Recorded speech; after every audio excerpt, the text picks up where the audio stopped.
महाराष्ट्र आवाज न्यूज. शिरपूरच्या किसान विद्या प्रसारक संस्थेतील कथित बोगस पटपडताळणी आणि लाचखोरीचा किस्सा म्हणजे जणू उलट्या चोराने कोतवालाला डाटल्यासारखाच प्रकार आहे.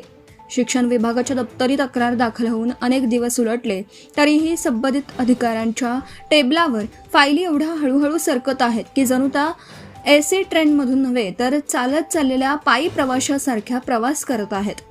अधिकाऱ्यांच्या कार्यक्षमतेवर एक उपरोधिक नजर. फाईलचे प्रवासातील विघ्न.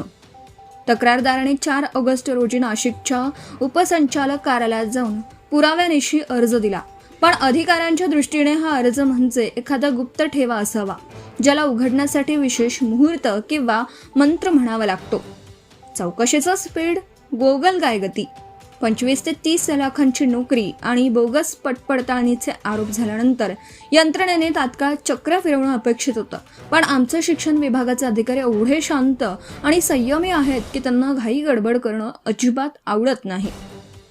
कारण संस्थेकडून पैशाचे पाकिट मिळाल्यावर तक्रारची चौकशी कशी करणार? तक्रार आली तर काय बिघडलं? वर्ष संपताना बघूया असा त्यांचा खाक्या असावा.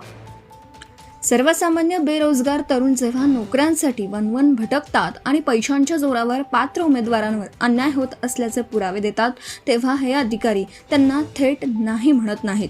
फक्त कागदपत्रांची अदलाबदल करून फाईल लाल फितीच्या घोग्यात कशी अडकवायची यात मात्र ते मास्टर आहेत.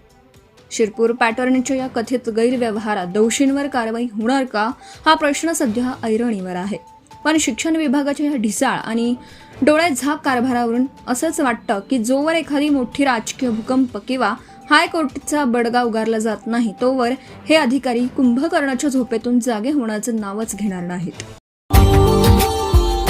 Subscribe now and press the bell icon. Never miss an update.